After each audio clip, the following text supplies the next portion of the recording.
Okay, so just to recap, I'm X, this is Lauren, Angel, Olivia, and our first question was around what has been your relationship to anti-Blackness? And we took a jab at it individually. And so I just wanted us to recap, maybe not necessarily go all the way through, but recap the highlights. okay, Yeah. The highlights were Lauren was speaking about her relationship with white supremacy, not herself as a being, but in the construction of our society, and how, as she is white presenting, pushing back on those parameters so that she is able to hone and have her identity aside from what is often taught to us. Angel was experiencing or displaying and discussing her experience with anti-Blackness starting within the womb, with parents of both Mexican and Puerto Rican ancestry,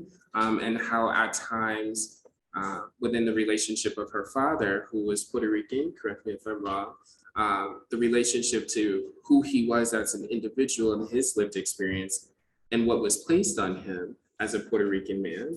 Olivia had explained that anti-Blackness is everywhere. It's not just in life, in her lived experience, or just in academia, but it's in the air we breathe. It's all around us. And so that was, if there's anything y'all want to add, if I've missed any notes, please do while I get the second question. So the second question says, why are we in battle with each other? Black and brown folks, why are we in battle with each other? White supremacy. I think white supremacy is working. It continues to work, and that is the root of all of the tensions between brown and black folks. You know, and I think that we have been so wounded by racism, white supremacy is this like gaping wound that we have yet to confront and clean out in a good way. We just continue to put band-aids over it and we expect that it's gonna go away, and it is not. White supremacy is simultaneously dominant and invisible. And that's a really intriguing thing to think about and how it shows up for us. And so we have these historical institutions of colonialism and slavery that caused us so much harm, and that harm lives inside of us, and then we reinforce that harm and project that harm on each other. And so it's working. White supremacy is working, and I think what we need to do is really sit with ourselves and confront the generational and genetic trauma that we carry to help us step into our power and really claim our liberation. And when we're able to do that, we're able to heal the harm that we carry from those vicious institutions. Then we can begin to claim our humanity as individuals and claim and honor the humanity in each other. And until we do that, the cycle will continue. Because, you know, as I'm someone who is emphatically, diligently fighting to heal the harm that I carry. And that has positioned me to really be able to unpack the rage and anger that I have inside and how I project that on other folks. And it puts me in a place of love and compassion for those, and understanding of like, there's just so much a need for understanding and compassion for how we show up with each other. And so to me, it is rooted in liberatory healing and being able to stand in my power in a good way. I love that. I love that. Standing in our power. Lauren, Olivia, why are we at odds with one another in Black and brown communities? Thanks. well, I know, but white supremacy really feeds us the idea of scarcity. I think that's definitely one of the values that is kind of like integral like to white supremacy. And so the idea that there's not enough to go around, or we need to like hoard what there is for us. And so like when I really think about it, and I think about, you know, these are different groups and there's intersections between the two groups, but understanding that, you know, we are groups of people experiencing oppression, and the oppression, you know, they look similar, but they are also different. And white supremacy thrives on us really not coming together. You know, that's been a tenet of white supremacy. Like, you know, the notion of divided, you know, they fall and keep us divided. And I think, you know, in coming together, we have the opportunity to actualize, like to realize our power and actualize our potential, and really work to dismantle these systems.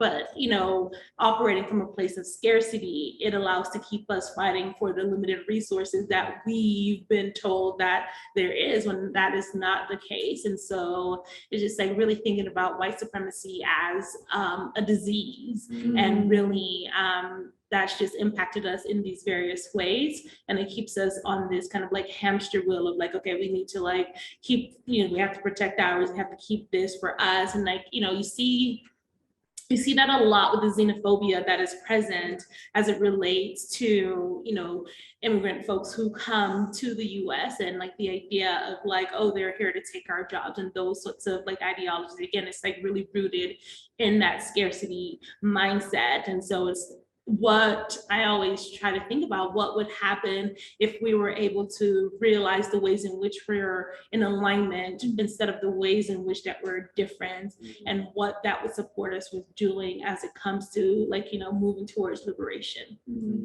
I love that. Beautiful. Lauren. Yeah, I think because of white supremacy, and we're just constantly told that like we can only, even within like the struggle, we can only fight for privilege instead of like actual liberation and freedom.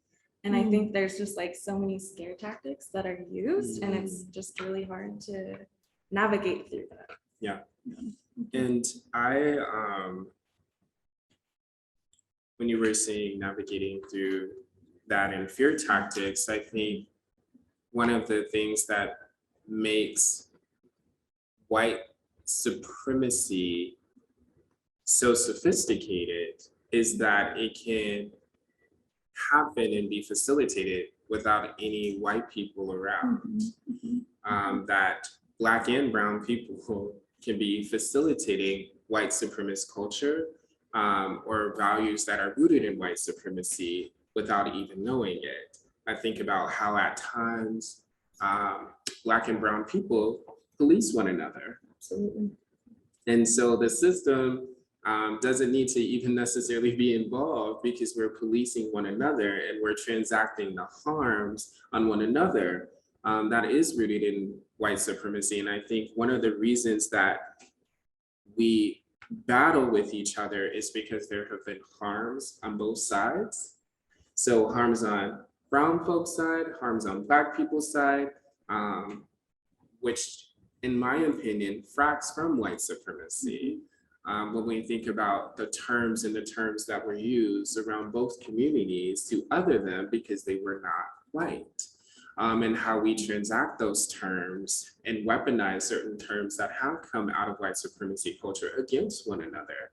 And it's problematic behavior because we're all human beings and we all have our lived experiences. And so if we're duplicating the word usage, or if we're duplicating the ideology that's rooted and steeped in white supremacy against one another and saying things that come out of that genre of thought, we are going to continue to harm one another without white supremacy. Like, it's like the face behind the face.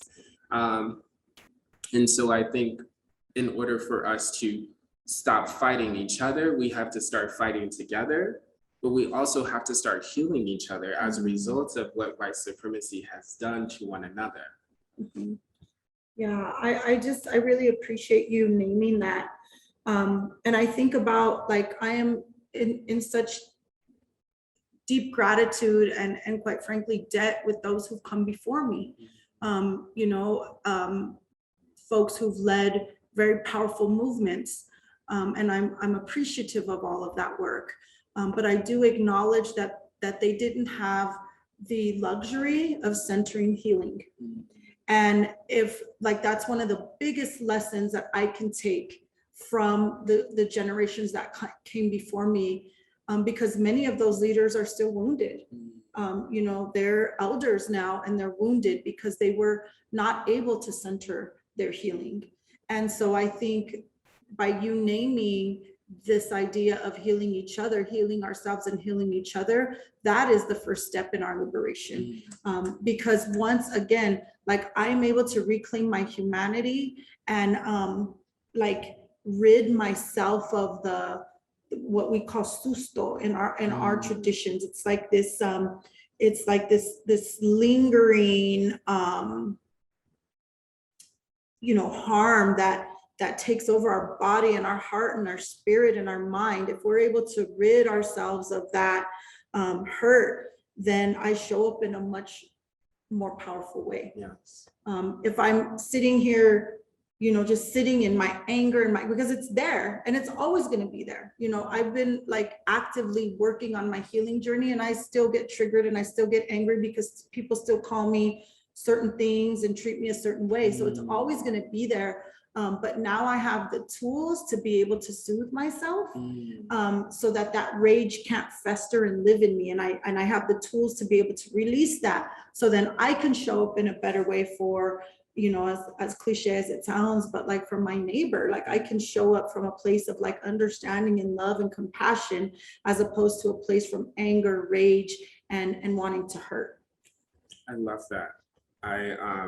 So I think one of our next questions was, how do we achieve collective liberation? And I feel like we have touched on that, but Olivia, Lauren, if you want to touch on those, we can. And thank you for that, Angel, because that is when you mention the anger, and I think at times both communities get that A word put on them quite often, the anger, the aggressive, but I think why those A words get put on these two communities, Hispanic, Latinx, brown communities, Black communities, is because of the lack of acknowledgement.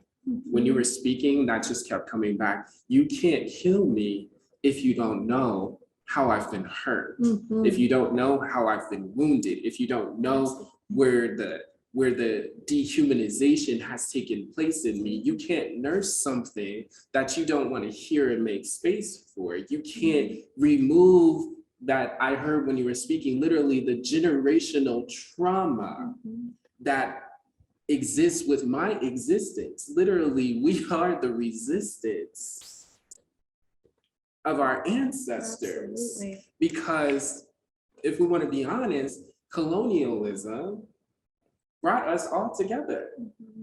Because if we didn't have colonialism, if we didn't have enslavement, would we have the generations that we have? I'm not saying those things are good, but I'm saying I see the goodness in this room, that we are standing and existing in the midst of the things that have taken some of our loved ones out and is still attempting to. So I hear the A of the day is acknowledgement. So how do I acknowledge, Lord, how to heal you? How do I acknowledge, Olivia, how to heal you? How do I acknowledge, Angel, how to heal you? And how do we acknowledge how to heal our communities?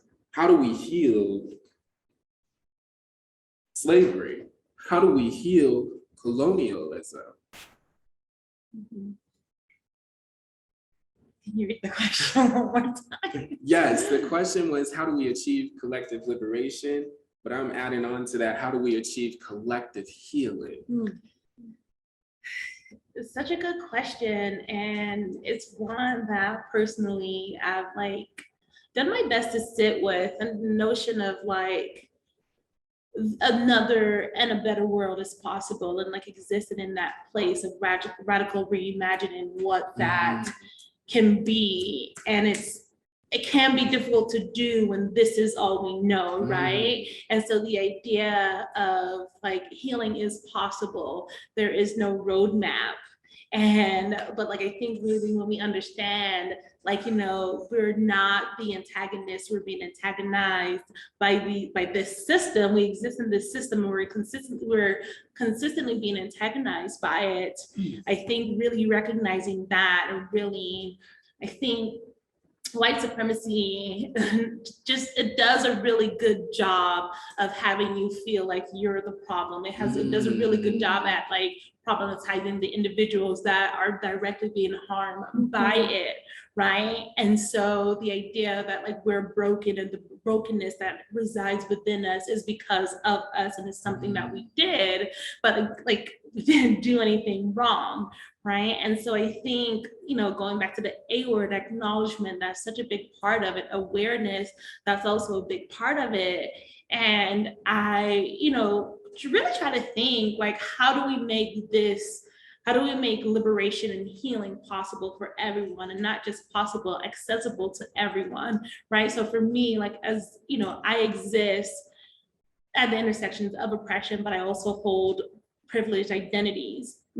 And to be able to have access to the language to say what I'm saying right now, like it took, like I like earned an education. And so when I think about, you know, people who I grew up with who didn't have the opportunity to go to school, and then if I come like, you know, this is a white supremacy culture, I may be looked at like, what the hell are you talking about? And so it's just like, I really try to think about bare bones. How do I recognize, and how do we recognize the humanity in each other, and not like, oh my gosh, you think you're better than me, you have an education and such, but like, how do we really lean into softness and like vulnerability and recognize like this system is harming all of us, and we no longer want to exist or participate in this system. And so let's dismantle it and let's move towards liberation. And unfortunately, the idea of like this system harms all of us, even those that are being harmed by the system don't like acknowledge that, because they see themselves benefiting in some ways.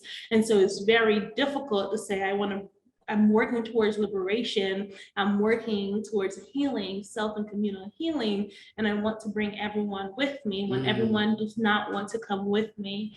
And so I still hold on to hope, and I do, like I have, in order to exist in this world, I have to believe that another world is possible, and the possibility of this world existing is like me and everyone around me, you know, taking ownership of working towards making it possible. And so I think I answered your question. You did answer the question, and I don't know if everyone heard the beautiful sound bites that Olivia had spoken, radically reimagining possible.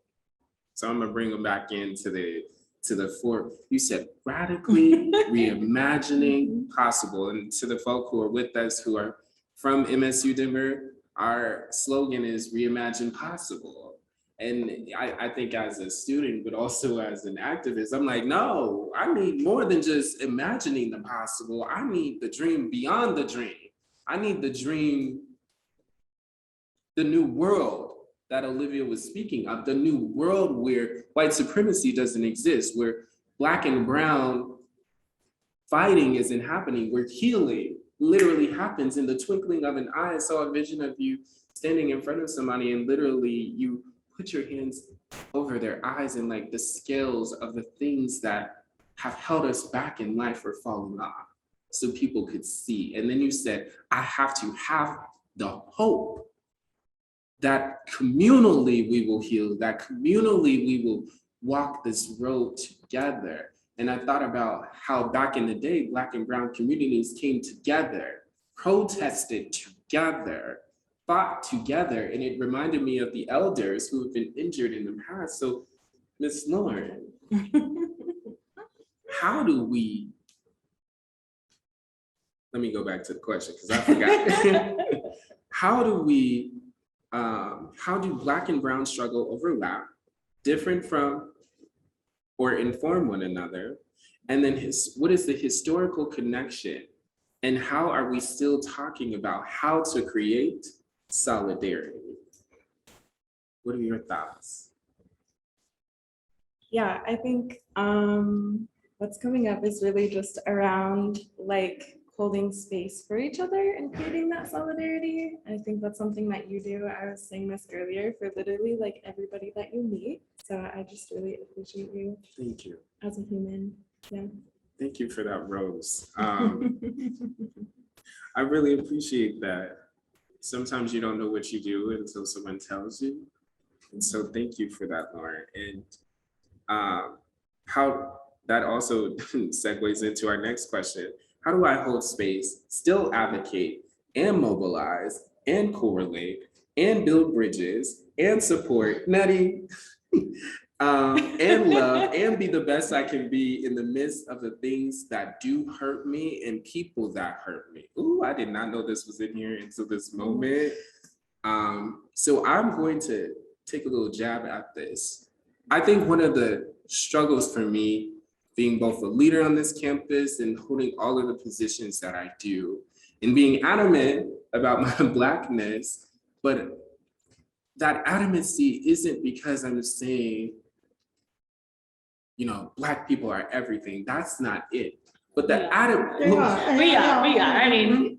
Well, you know what I mean? Yes, and. But what I'm saying is the push to wanting to see the repair in my community, because I see my community struggle and hurting, but that push has opened up a pathway, a passion for people. I love people. Do I always agree with people? No. Am I known for my disagreements on campus with people? Yes. But at the core of me, I love us. And I want to devote my life to us.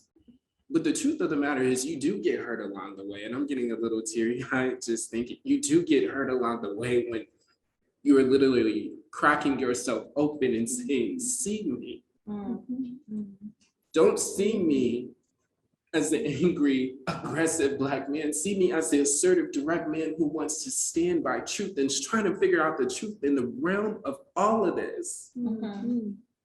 Don't resist X just to resist X. Resist the things that X is attempting to resist so he can stay here.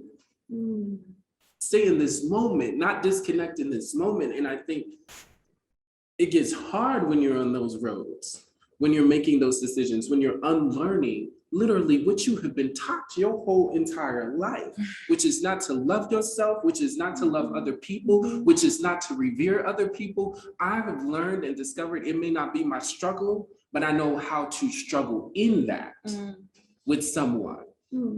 All it takes is extending my heart. That's something we all got. If you're living, your heart is still beating, extend your heart and allow someone in that. But I think what hurts is when you do that and it gets stepped on. And I think I'm a believer, the people that hurt you are also the people who can heal you. That literally what was meant for my pain can also be meant for my passion. And I think that is what I see in this moment is just as hard as I go for my people, also going for all people. We're willing to extend the purpose of all our lives together. This will never be again. So I guess it's a collection of this and that and that and this. But I guess if I were to leave something, don't let the pain keep you from the passion. We all have to endure some pain. Let it be a catalyst to crack open your heart, even when it feels like people are pouring salt on it. But one thing I love about salt is also used as a preservative. So even though it was meant to harm me, maybe that's the thing, is that we look at the things that have harmed us also as a method to heal us. And preserve this and make sure that it stays nice and tender so we, rah, and clapping back at people. I'm still working on it. I do clap back still.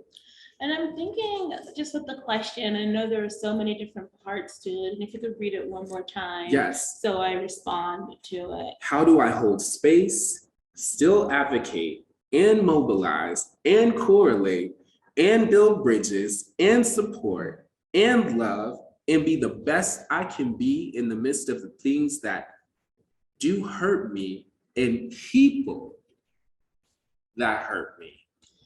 I would say, thank you for that. Just, I go back to scarcity, right? Again, that is a value of our society. And when I have like unlearned and like I'm still unlearning how to remove myself from that, really recognizing that there's room for all of us here.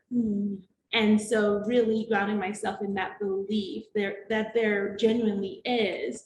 And it's like not operating from a place of lack, right? It's like, I don't have to hoard anything for myself. There's enough to go around. And with that, you know, how I'm able to hold space for those different things, just really first holding space for myself and understanding what is my capacity and also what are my boundaries, right? And so really for me, my self-worth has really supported me with like being present, and again just really wholeheartedly believing that there's room for all of us here, and we're multidimensional beings, right? And so with that, it's just like there's no such thing as a perfect person, and the idea that you need to show up perfectly. It's like, no, show up as you are, show up in your wholeness and brokenness. And there's room for all of you here. And so for me, really believing that, it's just like, I hurt people and people hurt me. And like, especially as we navigate the nuances associated with like, you know, oppression and privilege. Again, like I hold both oppressed and privileged identities.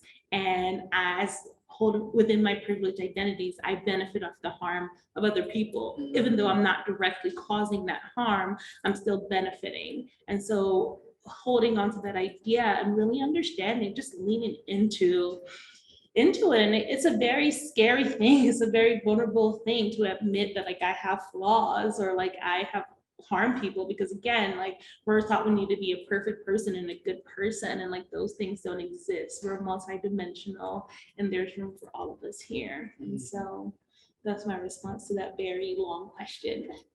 What about you? I'm like curious to hear what you have to say. Yeah, very long question. Very, you know, a lot of layers there. But what I would say, what resonates with me and just listening to you is that I've been doing this work for a really long time. And I was not always doing it in a good way. I was, for a really long time, my activism was led by my anger, by the rage that lived in me because of various forms of oppression. But I think a game changer for me was really when I was able to shift and turn that rage and anger into the fuel that I needed to find my sacred purpose. And for me, that is what the mission that I am on, is that I have been able to claim or reclaim my sacred purpose. And that means that I have to diligently fight for the liberation of my people, our people. And it starts with me. I have to do the work that I need to do as an individual so that I'm not showing up in community causing more harm, you know? And so like in our indigenous ways, we talk about the fire, and that oppression really feeds into the fire, and the fire is a good thing, but when it's wild and not tamed, it can cause harm. And so for me, finding the balance of like reclaiming who I am and my sacred connection to water, and how do I flow, even though like, you know, like the ocean is fierce, the river can be fierce, it is also calm. And so how do I find that balance within myself to be able to show up in a good way? And then lastly, I'll just say that I think like there when we think about collective liberation, we have to think about how am I contributing to that? So I have to do the work on myself. I have to be and a lot of times we think that that's selfish, right? Me centering my healing and my well-being should be my priority, because if I don't, then I'm not showing up in good ways and I'm causing harm. And I will do that throughout my journey. I'm not perfect, just as you mentioned, like folks are gonna hurt me and I am gonna hurt other people. But the key to me is being able to learn the lessons through all of that. There's always a lesson, no matter how difficult and challenging a situation is, there's always a lesson to be learned. And then lastly, I'll share, like for me, I want to just underscore like something around the previous thing that you added to the question around this idea of healing, collective healing. And so for me, that looks like re-indigenizing. White supremacy and colonialism did everything to strip me of my indigeneity. Yes. And so for me, my healing, my liberation, and my ability to contribute to collective liberation is rooting myself in my indigeneity and being able to heal in that way. And so I'm actively on that journey. And there are things that I'm able to do. And so when we think about, like, you know, I think you bring like I want everybody in this space and who's tuning in to know and understand that it is your responsibility to have like a come to goddess moment with your privilege, because we all in some way carry privilege. And for me, you know, having access to education, having access to resources to be able to even go on my healing journey, like how am I leveraging that for my people and my community? And so I want to challenge everybody else out there to think about, one, how are you, so it's not just decolonizing, right? After, what happens after we decolonize? We have to re-indigenize. What does that look like? How do we reconnect to the traditions of our ancestors? And then how am I sharing those with my people? You know, there's a lot of, there's a lot of sense of entitlement with folks. There's a lot of sense of gatekeeping. There's a lot of sense of you know, just like hoarding things and weaponizing things too. And so like my responsibility is, once I'm able to reconnect with my medicine, with my indigeneity, how am I sharing that with my people? How am I holding space? Like that's what holding space looks like, right? It's like, I'm going to share this with you. So those are some things that come up for me as I think about like collective liberation and collective healing. Like I appreciate that and thinking about how do we stand in solidarity. But if I'm not doing the work on myself as an individual, it's going to hinder my ability to contribute to the collective. I love that. Yes. I love that. Thank you. Thank you so much. You spoke like into the next question, which says, what are the growing pains we need to go through collectively to get there?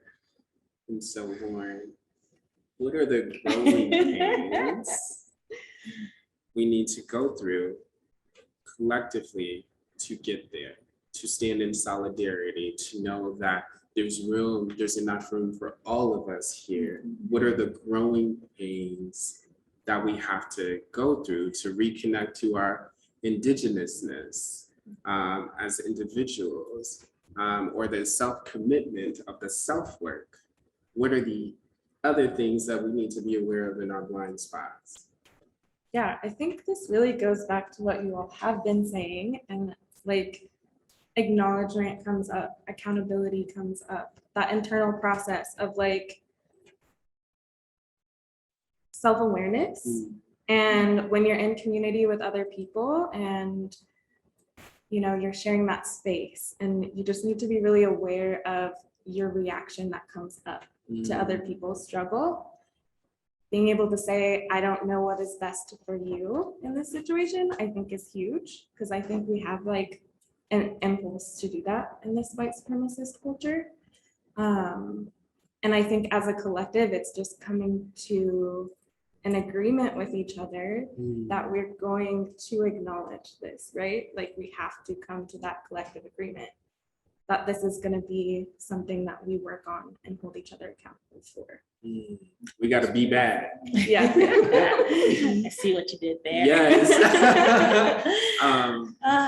This is a great question. And like just going back to the points that you shared, Angel, I really think, you know, when we talk about collectively moving towards something, you know, not everybody wants to make it to the promised land. You know, that's when I look to history, when I think about my ancestors, when I think about Harriet Tubman in particular, you know, the quote where she mentioned that she freed a lot of people and could have freed so many more if they, you know, knew that they were captive. Some version of that quote, but just really realizing that. And it's just like, for me, as someone who really believes in people and believe that we have the power and ability to create positive change, you know, like I'm not disillusioned that like not everybody wants to make it to the promised land, that there are people who are content with things the way they are, and even people who want to make it there, they don't want to put in the work, like you mentioned. And so really, when I think about growing pains, it's like, how do we learn how to be in community with each other in ways where we're not perpetuating harm or replicating oppression? And I see that in a lot of different movements, right? Like I think about the Black Panther movements, when they're, you know, a lot of, they were misogynist, you know? And so really understanding how some of our leaders, again, we're not asking them to be perfect, and I'm not asking anyone to be perfect, but I am asking us to own our shit, right? Because all our shit stink. And like, really, how do we own that? And how do we engage from a place of neutrality and reciprocity? Because again, I'm not gonna bend over backwards, break my damn back, trying to bring us towards this, you know, like our liberation, when not everyone wants to put in the work, but everyone wants to eat and everyone wants to benefit. So I think that's a growing pain, is like, really, how do we move from a place like of reciprocity? And so that, and they gotta learn. If, you know, people don't want to learn, set those boundaries. And it's just like, you know, I can't save everybody, and like I don't want to save everybody. That's exhausting. And so really, it's just like, how can we agree to move on, like to move through this and dismantle this together? I think also what resonates with me is this idea of one of my maestras, my tia, shared with me. She said, "Mija, not everybody is destined to heal." And you said something very powerful in that, like, it is not my responsibility to heal everybody or to lead everybody. And so ensuring that we're also like creating healthy boundaries for ourselves. And then there are others of us who are like, this is my destiny. I am, you know, again, one of my maestras tells me, like, you're a vessel. And I feel that very strongly. And I can't expect everyone to show up in a way that's rooted in their values, because they haven't done the work that they need to do. And so continuing to root myself in that, and then aligning myself with, like, when we talk about healing, like, there are people who are gonna come at me, and there have been people who I've loved very much and have broken my back for, and they still have come to hurt me. But what I think is been really powerful in my journey is making sure that I have the folks around me that, like, I need you to carry me right now. And so, yes, that reciprocity, and being able to know and understand that we have to create our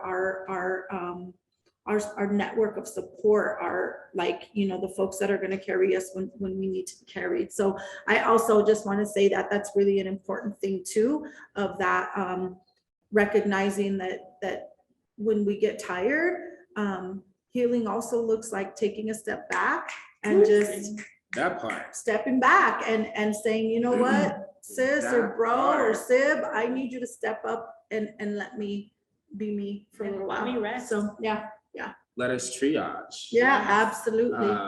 Absolutely. I didn't want you thinking that I wasn't with you. I was with you. I was just pulling up the definition of reciprocity, the social and political philosophy. And so I want to read that. It's the social norm of reciprocity is the expectation that people will respond to each other in similar ways, responding to gifts and kindnesses from others with similar benevolence of their own, and responding to harmful, hurtful acts from others with either indifference or some form of retaliation. So essentially what it's saying is, I'm not gonna retaliate when things come my way. I'm gonna respond to you with the grace and the kindness that I want to receive. But I'm also going to be in a social setting with folk. When I take a step back, they automatically know to take a step forward. Because they know I need to sit on the sideline and get healed. And in that moment, when you were talking about you taking a step back so someone can step forward and step in, I thought about how you're on a battlefield. No one is left behind. We don't just leave people on the war field. No, we gather them. And even like I struggle when you said not everybody is meant to heal. I said, ooh, who doesn't want, not everyone is destined to heal. But even in the destined, I'm like, can you shift destiny? Just by your mindset? Could it be a mentality thing that, I don't want to get too deep in it, but I was just really like thinking like we should all want healing and be working for collective healing, but should be and are two different things. But I know with this group, we're gonna keep this little reciprocity magic going and keep on feeding one another. And so I want to turn it over to our audience for Q&A to see if anybody has any questions for Lauren, Angel, Olivia, or myself, or like feedback and just like, what do y'all want to talk about? We've been talking. Any questions? We're curious. There's nothing in the chat yet. Okay, nothing in the chat yet. So y'all please blow up the chat. Let us know your thoughts within the conversation. And yeah, anything buzzing while we're waiting for our people? Taking it all in. There's a lot of goodness here. I'll just say, as a brown person, as a person who identifies as Afro-Indigenous, but acknowledges the fact that I don't show up in the world as a Black woman, I want to call on my folks to understand how we, that the liberation of Black women is also our liberation, and that we should be centering the liberation of Black women and Black trans women specifically, because when Black trans women are free, we will all be free, and we will see the dismantling of the various forms of harm, the intersects of oppression and violence dissipate as well. So I just I want to make a call to my people, and then also really appreciate how our Black sibs show up for us and continue to ask for that in the same breath, in that we need to show up for each other in a good way. Thank you for that. Any questions, Dr. Smith? Do you have a question by chance? Because Does- we're ready. We have 2 messages of gratitude, but no questions. Okay. Curiosities or just thoughts people would like to just name in the space.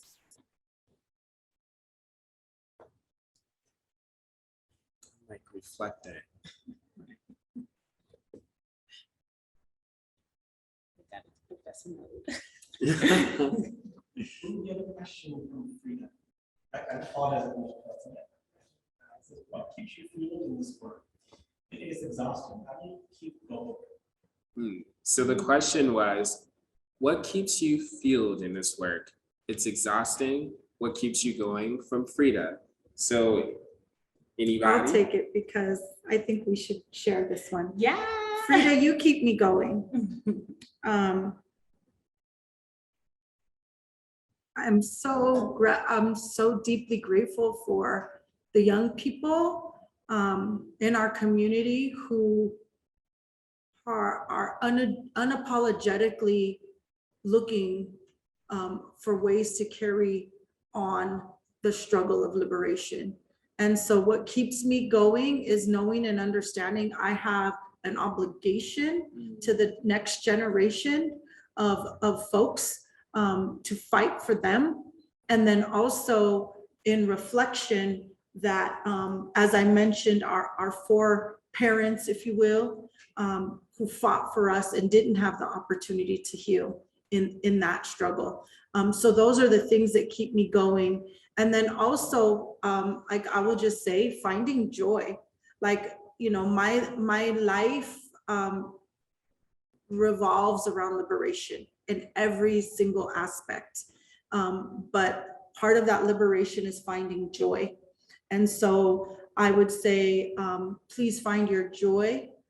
It is exhausting, but have very strong boundaries for yourself. Figure out your medicine, find your medicine. And that could be anything from, for me, it's going into that temazcali, that sweat lodge. And then it's also sometimes on a Sunday afternoon, drinking hot tea and coloring. Like there's so many forms of medicine for us. And I think that white supremacy tells us to go, go, go, go, go, and produce, produce, produce. But I think part of dismantling that in our lives, we'll also find our fuel. So thank you for that question, Frida. I love that. For me, being grounded in possibility keeps me going, but similarly, I also look to the young people, and I love kids. I don't have any, I don't want any, but I love kids. And if you've ever been around little children, it's like they're so in the midst of the chaos that's occurring in the world, they still carve out time and space for imagination, for play. And so really for me, I remind myself to play, right? And it's just like, it's exhausting to be engaged in this work, and rest too is part of this work. And it's so important for us to rest, because understanding the systems, what white supremacy want us to do is to run ourselves into the ground, to keep producing, keep working, whether we're producing for good, right? The idea of like, you need to keep going. But again, stepping away from that scarcity mindset and it's like, and giving myself permission and reminding myself I'm not doing it alone, right? And pandemic has really taught me, like, it's okay to move at a slower pace. It is totally okay. It's like we move about with the sense of urgency of like now or never. And I've been learning how to unlearn that and just like really take time to just like slow down. Another way for me, I've been developing intimacy with my breath. And people often say, what does that mean? It's like, I take time to breathe deeply and intentionally. Every time I remember, I breathe. Because the idea of like this body being a vessel, my body is a tool to produce and to get an end result. And said like, no, my body is a temple. And let me treat this body, you know, like, let me treat it well. And so like, am I drinking water? Am I taking showers? Am I resting? Yes. And so, yeah, and it's just like, you don't have to do it alone. And for me, another thing is like learning how to allow other people to hold me, because I'm used to it's like, you know, I need to get it done. If I don't get it done, nobody else is going to do it. But it's like, no, like really trusting and believing that there are other people who will get it done. And just, there are people who want to hold me in the process. And how do I allow space to be poured into in the ways that I pour into others? So, yes. Do you want to answer? Yeah, I think just like finding ways to maintain hope. Community is huge for me, just like connecting with people that I love and that are wonderful. So yeah, I think those are big things for me. What other questions? We have two more questions. I'll shoot the first one. First one's from Lexi. Like I said, I think y'all kind of touched on this, but how do you accept or manage people, especially people who we love so deeply, but have internalized white supremacy and anti-Blackness and sexism? I feel like my mom has some of this, and this is one of the reasons it's so hard to be around her present, especially since my mom is a Black woman herself. Ooh. Can you read the question one more Mic time? drop, Lexi. Yeah. Right. How do you accept or manage people, especially people who we love so deeply, but have internalized white supremacy, anti-Blackness, and sexism? I feel like my mom has some of this, and this is one of the reasons it's so hard to be around her. Should be around her because of it, especially since my mom is a Black woman. So, I want to touch on that because having a Black mother, things can be very challenging. Partly because of the lived experience that Black women have in the US context. And so when I started to see my mother as, yes, my mother, but she is also a being who is in this system just like me, I was able to start looking at life from her eyes. I credit my mother oftentimes as part of the fierceness of who I am. And I know some people have seen that, some people have not, but like the fierceness of who I am, the voicing that I constantly am known for of doing, that came from my mother, but that came from her struggle. And I had to acknowledge that even though it has internalized some things, my mother is on the quest to get free. Her causing people to speaking up for herself, and at times it's not always as clean. Sometimes she can use profanity to get her message across, but it's because she's attempting to bust things up that are keeping her bound. And so I think with love,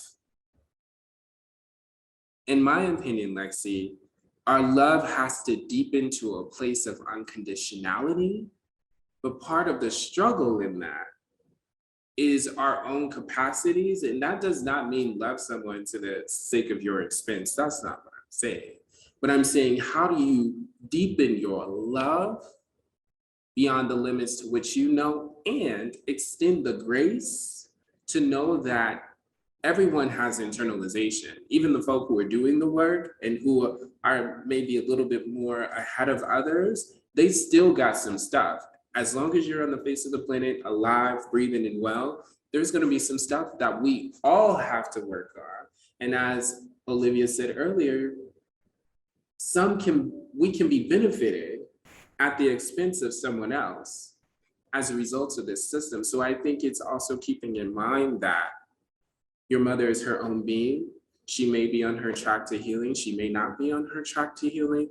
She has all kinds of things that are going on the inside of her. But I think what we have moved away from as a society is blessing people, affirming people, or speaking words of life over people. We don't have to have them in our midst, but I think we have to get back to a point of blessing. Like, I may not fuck with this, but I'm going to bless you, and I'm going to hope for you, and I'm going to release the energetic inferences that I think and believe that it's going to take to hopefully get you there.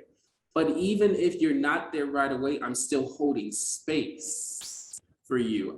Maybe that's part of my spiritual background. I don't give up on folk. Like, even though I'd be like, ooh, I don't like this person. I don't want to fuck with this person. I'm not going to give up on you, because if I give up on you, I give up on the human capacity that I know is under each and every single one of us, which is hope. I feel like we're all hope in motion, but sometimes we can't see that four-letter word with people because of the struggles or what we see that they are contending with and also contending with us with. Yeah, I would love to respond to that as well. For me, my relationship with my mother. The best apology my mom gave me was that she was doing the best that she knew. And for me, that was, I was like maybe 19, 20 at the time, and it didn't really resonate. And as I've gotten older, I'm 31, and as I've gotten older, for me, just really realizing that my mother is her own person with her own set of traumas moving through the world. And so being able to see her, like, in addition to as my mother, I think I've always seen her as my mother, but I'm like, oh, you were a whole, I hope because you were a whole ass person, you know, outside of being my mother. And as you mentioned, extending that grace to her, right? And like, we can't change people at all, but we can do what we can to create those boundaries to care for ourselves. And you noted, as far as like loving unconditionally, oftentimes our love might need to be conditional in order for us to, you know, protect ourselves and take care of ourselves. And so I think, you know, recognizing what do you have capacity for. Another thing I encourage you to do, Lexi, is like, you know, maybe when your mom do make those statements, I'm hearing that you're saying it's hard for you, engage with her from a place of curiosity, asking her why she believes those things and stuff, and not necessarily an interrogation, but just from a place of like being curious. It's like, oh, like, how come, you know, and asking those questions, and hopefully that will support you with getting a better understanding. But I think, as X mentioned, we're all indoctrinated into this system, and internalized oppression is a real thing. So thank you. I'm sending you really good energy as you navigate through that. Yes. And I would just add, for me, it's important that I have boundaries. And that's like one of the biggest revelations in my journey is that I need to have boundaries. And they were really strong, healthy boundaries with my mother, because our values just did not align. And I finally came to the place of like, that's okay, and that's the way that it is. And for the sake of my own mental and spiritual health, I have to have really strong boundaries. So I would just add that as well. I love that. So You're the star of the show. Our next question is from Stevie. And Stevie, and this, I just want to say that free to ask a follow-up question to Stevie's question. But Stevie asked, I also listened into Adrian Brown's talk yesterday at GSSW on pleasure activism, and I'm really resonating with the alignment in this talk and that one, especially the idea of quote unquote radical imagination, or MSU's quote unquote reimagined possible. I'd love to hear you talk more about this. And then they're going to the caps, finding joy. Okay, so talking more about radical imagination, MSU Denver's reimagining possible, and joy in bold and caps. So Laura, do you want to go? Yeah, I think on the reimagining piece, it's really about like kind of taking a step back from current structures, I think, and saying like, what does our community need and how can we meet those needs, and stepping outside of what is currently there. Yeah, and I don't know if you want to speak more on the joy piece, because I think that was something that you brought up that was. Yeah, as far as joy, I think we were doing like work together, and I had said like I got to this point of where it was like the things that once brought me joy no longer brought me joy, and I had to take into account the ramifications of the work, and how like the things that were at one time sustenance for me were no longer sustenance. So I had to really start thinking about what was bringing me joy again. And what I found for me personally, one of the things that started to come up as I was going to all these like meetings and like things where my nerves were getting worked, and I was like, oh my gosh, this is a mess. This is the work within the work. Fashion started to come up again for me. And that was a joy place for me, like the act of styling and coordinating and seeing things. But even though that to some will be like, okay, that's materialistic, that's surface level. No, it's not that. It's the act of creating that I really enjoyed. And I think the the other piece too about joy is what stimulates and how does that stimulus still remain even after the act of joy making is complete? And so for me, it's, I think, a part of, the radical reimagining comes after you do take those step backs from the system, after you do take those step backs from the things that are working your nerves. Oh, gee, my nerves are still getting worked sometimes. But after in this, like, after taking the step back, I was able to find the joy again and connect to what I want my joy to be, how I want my life to be.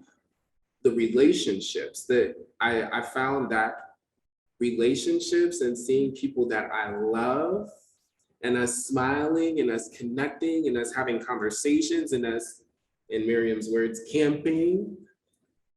We have a mutual friend who is always talking about how we be camping, we be on the phone for hours, but like the conversation and the back and forth of the joy making in the midst of us thinking about something else and how to address the systems that we're in brought so much life and vitality back, where I was like, okay, I'm going to do this, but now I'm doing it differently. So I think the beauty and joy is it gives you the opportunity to pivot and then also to counter what are the things taking away from your joy?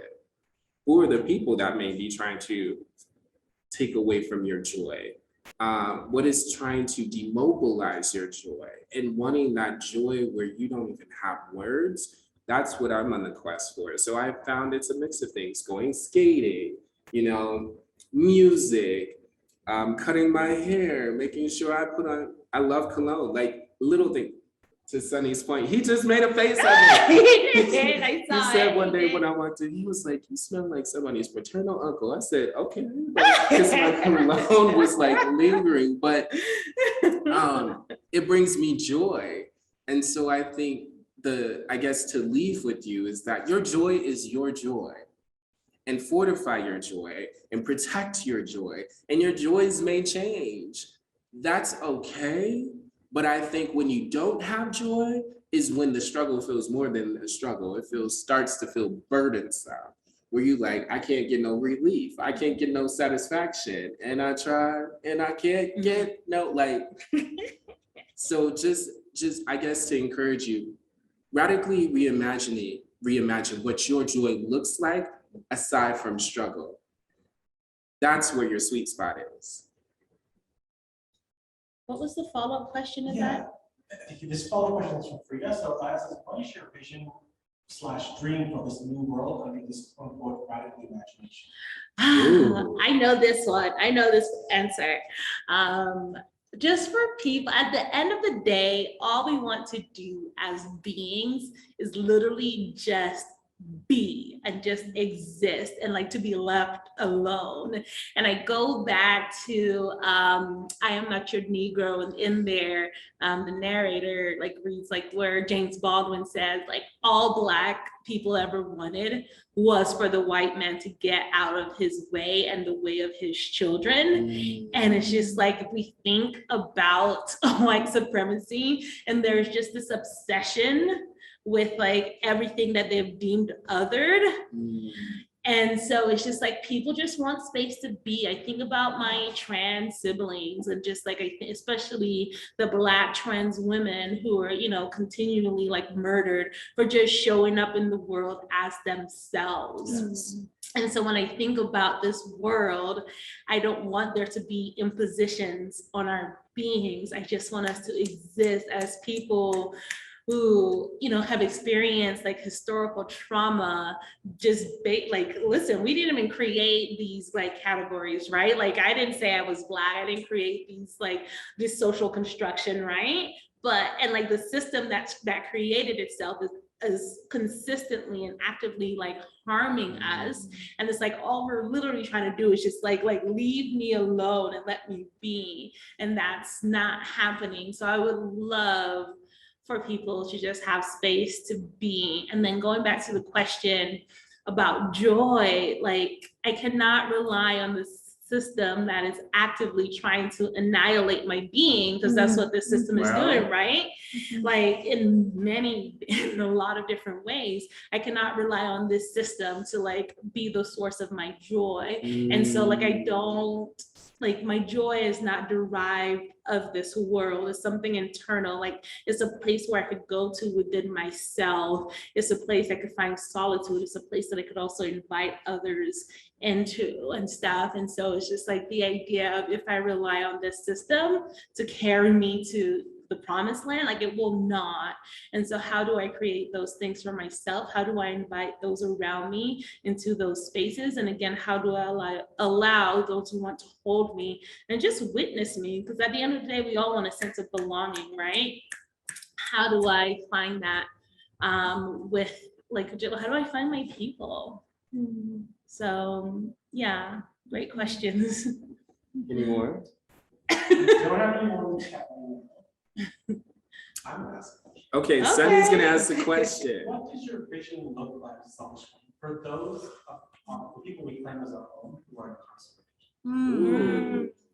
You know, I really like that spirit, because as you were talking about what does this new world look like, for me, the first thing that came to me was we will no longer have those cages. You know, those dungeons came from Europe. That is not our way of being. That is not our way of accountability. And the work that I do at the organization that I am executive director of is actively working to dismantle the criminal justice system as we know it. And so when I think of an ideal world, like this beautiful world, it is definitely reclaiming all that was beautiful about our indigenous ways. And it is dismantling the things that we know are actively causing us harm. And just to connect to what X shared earlier around, like, we don't need like these racist actors to continue to uphold white supremacy. It is in the groundwater. We can all just walk on the conveyor belt, or we don't even have to walk. The conveyor belt's gonna keep going. And so for me, it's like disrupting those things. So we are shutting them down. That's what we're doing. Even, you know, I recognize that I am wearing the hat of an academic today, of a scholar. But academics, in the way that we know it in this country, is the ultimate tool of white supremacy. And so how are we shutting down these institutions as we know them and reimagining ways where accessibility is at the forefront, that you don't have to go into $200,000 worth of debt to access these teachings, that we don't have to you know, literally put ourselves in a position to never be able to reach financial liberation, right? And so to me, that's what it looks like. Like, they're all interweaved. They're all an extension of the master's tools. And we've been able to, you know, navigate them in some ways. And trust me, like, I appreciate the opportunity that I have had to have access to an education in this way, but this isn't the only way, you know? And so continuing, like, this new world would also continue to create innovative, beautiful ways to share teachings with our people and be accountable without, you know, I think about one of my best friends was in the SHU, which is solitary confinement, and how that experience sits in his body today. And what does that mean in regards to collective liberation? You know what I'm saying? And so, like, dismantling these systems as we know it and being innovative and creative in creating these things that we need for us. And I also want to just like touch in the idea of joy. For me, that was a really it was really important in my journey, specific to my lived experience. My mother had me at 15. She soon became self-medicating with heroin, and that led to her incarceration. I have an extreme amount of trauma in many ways. And there are moments in my life where I think I experienced happiness, but I did not start experiencing joy until probably about 7 years ago. And so happiness to me is very different than joy. And for me specifically, joy is more connected to this idea of being free, just being. And it's also connected to nurturing the child in me that was neglected. And so I just want to name that, like, for me specifically, like, I think, like, I have moments of like, that was a really happy moment in my childhood, whatever it may be, but I don't think there was joy connected to that. And so when I think about joy, it is nurturing the child in me, the little girl in me that wasn't nurtured, and then also being very intentional about my freedom. And my joyness sits in my freedom. So just some things to add to the conversation. And then to add to your point, as far as like folks who are incarcerated, for me in this reimagined world, like nobody is disposable, right? And I think capitalism teaches us that people are disposable, and when they're not of use to us, we discard of them. You know, we think about folks, let's just think about folks with oppressed identities, right? It's like, if I don't have a use for you, and we see that a lot with people navigating the world with disabilities, it's just like, oh, like I'm not able to use you as a tool in the ways that I want to. So if we move away from the idea that people are disposable, I think, and really, how do we engage in transformative justice practices, right? And how do we call people in instead of like trying to dispose of them? So just want to add that. Lauren, did you have anything you want to say? I think so. Absolutely wonderful. I wanted to touch on like the mass incarceration, specifically around Black and brown men, and the mass incarceration of these men. And I remember I was watching a YouTube series, and it came up, there was a Black woman who owned a CBD shop in Texas, and she was saying how like historically, like the offenses around marijuana and how those have happened in Black and brown communities, and people are still serving sentences as a result of that. But we see now, because of capitalism and the ownership of dispensaries and things of that sort, and so how she was saying like, my business is an act of resistance. And it was really interesting when she said that. And so for me, when I think about the new world, I also think it's also about, with justice being served, that the things that socially that we now deem as acceptable, but that weren't at one time, in the penalization of these communities, the restoration, and also the liberation. And I think also, when I think about a new world, I think about reparations. Absolutely. Like, because Land back all of right, it. everything. Like, for me, you know, as someone of faith, something that often comes up for me when I see people pass, or think about those who died during the Middle Passage, I'm like, I wish I had the power to resurrect. I wish I had the power to bring literally the folk who have died as a result of this system, those who have been disposed of as a result of this system. I wish I could just bring them all back, and they can be experiencing in the land of the living. And I think part of the reason why I want to bring back life is because life is so beautiful.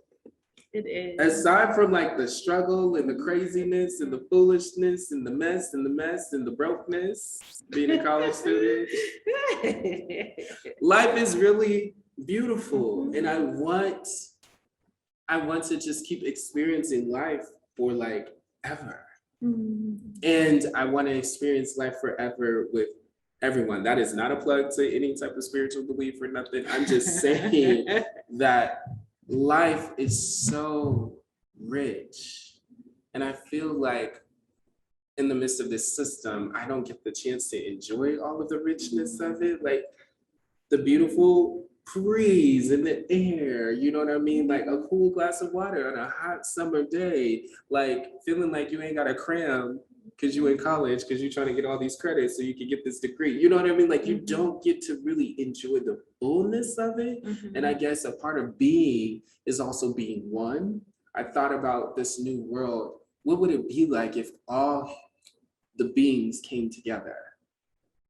Like, what would that feel like? Like everyone across the globe coming together in one space. Like, what would that energy, that vibration feel like? And I also, when we were talking about radically reimagining, it got to a point where I didn't even have a thought, like, because of what I have been taught, like of what, no, that's not possible. That convergent thinking, that 2 + 2 = 4, not like thinking beyond that. It's like, I got to a place where my mind couldn't even get beyond all of the struggles. And I think that's a problem because we weren't always there in terms of our imagination process. We weren't always there in terms of our creation process, but the system and structures have taught us to stop dreaming beyond the scope of our imagination. Like, and so I guess where I'm at is like, I feel like that new world, my mind will be so uncluttered that I'm curious of the work. I'm curious of what our joy will be like in that new world. Like, what would we be talking about if we didn't have to talk about the struggle or, you know, these topics? What would we be discussing? It would be frolicking, not discussing. Right, like what would we be doing? I want to know what that would be. And I think that's the struggle. It's like, I don't know. Would I even be passionate about the things I'm passionate about anymore? Like, what would matter? More questions? We have one, it's a private question, so I'm not saying a name. So it asks, do you have any tips to deal with discrimination and prejudice in everyday life? It is often hard to remain positive when not much to change for people of color. It is hard enough to even be a person of color as well as a member of the LGBT community. Oh, I see you. That I feel like that needs. It depends on where the discrimination is happening. And it sounds like it's happening in different ways. And like thinking about the workplace, if that is a space where it's happening or within any institution, know that there are protected class, like based on your identities, that you can go through a process for. I had to do one for my last job. It's a lot, but I just want to hug you. That's what I really want to do right now. Yeah. I would encourage, don't allow it to become internalized. Because having myself went through discrimination, you can jump through the hoops sometimes, but you don't get that outcome of what you're seeking or always the correction, because some of these entities that are in place to prevent or to disrupt discrimination, at times the burden of discrimination is often put on the person who's experiencing it. And so if you, since you are experiencing discrimination, I would say one of the tools that helped me was documentation. Start recording dates, times, the instances, the conversations, whatever the thing was, so that you have your records if it does get into a legal proceeding.